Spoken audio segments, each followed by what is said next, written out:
WhiskyJason here, whiskey from the viewpoint of an American here in Germany, today at the BCB 2019 in Berlin, together with Mr. John Shutt. Hey, from? Louisville, Kentucky. Yay, and also Michters, I thought. Of course, Michters Distillery out of Louisville, Kentucky, of course. Very, very good. So I had the privilege of interviewing you in the Into Whiskey last year, and we talked about a lot of your different brands.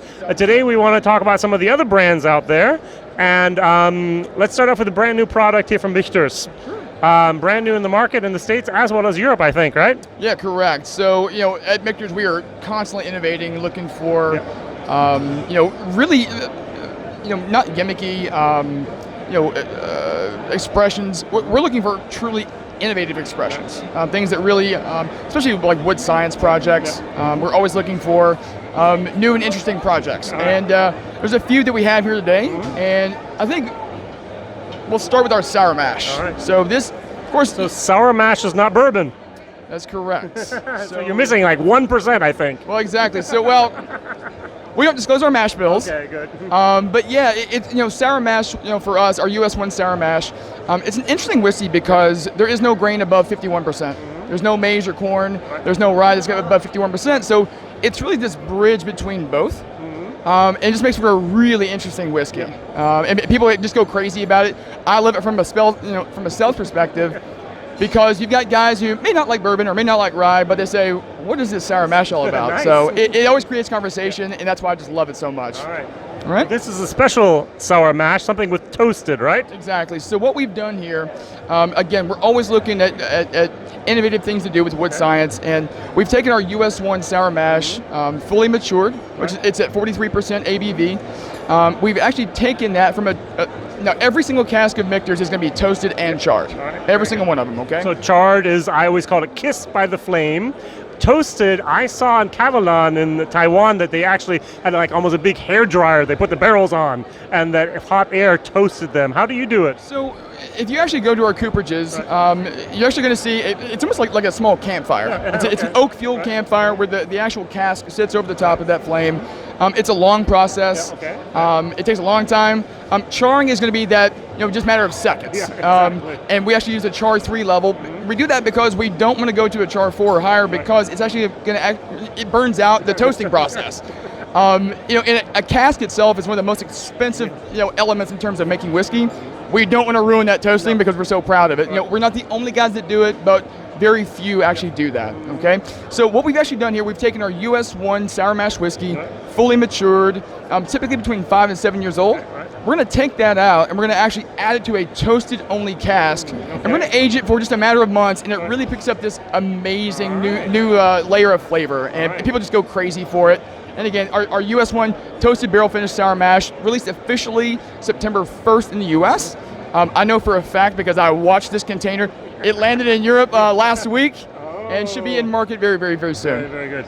Yeah. Limited release for Germany. I think you have less than 100 bottles for us over here. But that's the way things are at the moment. Long names, but they describe exactly what it is. Thank you. Yeah, we try to be as transparent as possible. We want to tell you exactly what's in this bottle, but again, we started this toasted series with our bourbon a couple years ago. We've done a toasted rye. We're really proud of this, though, and it worked out perfectly because this year, Whiskey Exchange, a very popular online website. London. Of course.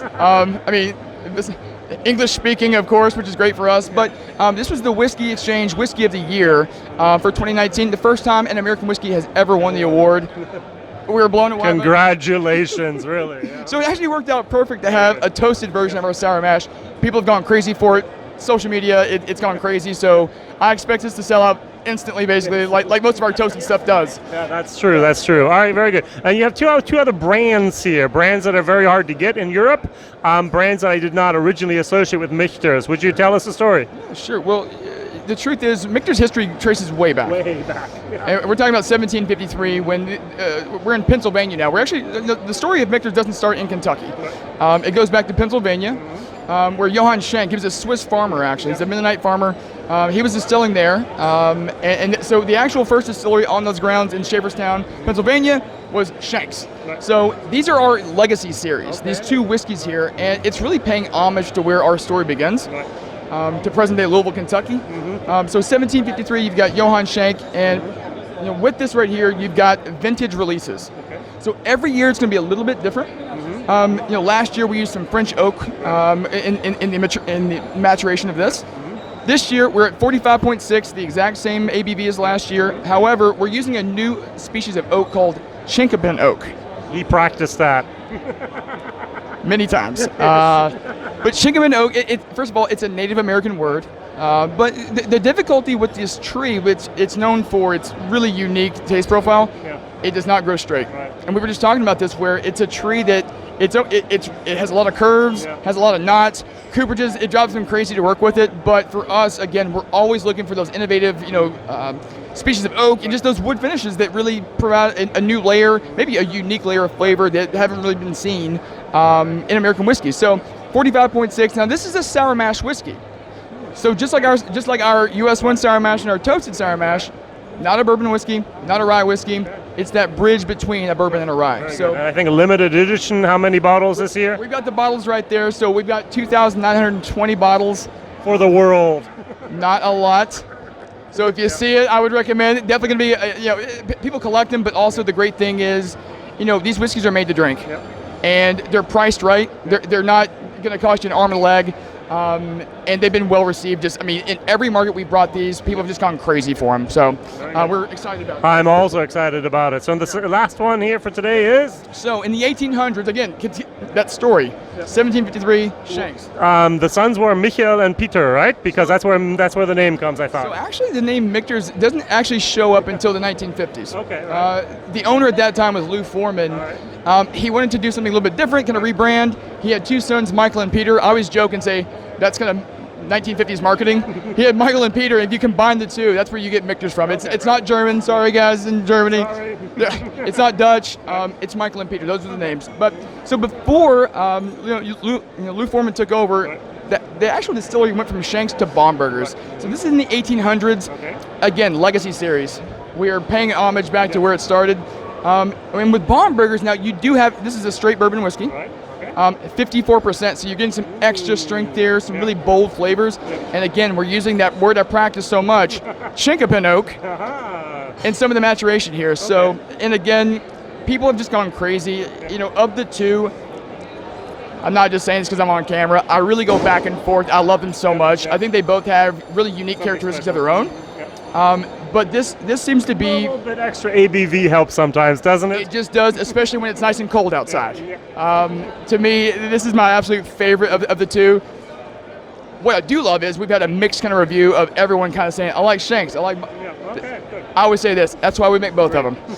But again, a straight bourbon whiskey here, 54%. And again, you're getting that Chinkapin, those deep, dark flavors that are just really unique. And again, our legacy series, and we expect them to do as well as they did last year. And with social media, people are just all over the place with these. Exactly. So how many bottles do we have of this year? We have 2,577. Even less. Yay, even less. Thank you, even less. All right, very, very We good. wish we had more, we do. Maybe one day you might have, who knows? Listen, who knows? Anything's possible. And the problem is, the more you produce, the more people want it anyways, right? Yeah, well, the truth is this, Jason, being very serious for a second, people have learned that if Michters releases something, whether it be Shanks, Bombur Gers, Toasted Sour, they don't question it. And it's not being arrogant. Being family owned offers you a lot of different things, especially not having to release every single year. We don't release these products until they are perfect. Exactly, right. And if they're not perfect, we don't release them. And so people around the world and influencers, they've just come to realize Michters does it right. And if it's not right, they're not going to release it. So. And I've never had a bad Michters yet, so good. And it's the truth. I'm sorry. That's the way it is. All right. WhiskyJason here, whiskey from the viewpoint of an American in Germany, together with Mr. John Shutt from Michters Distillery in Louisville, Kentucky. Bye. Dankeschön.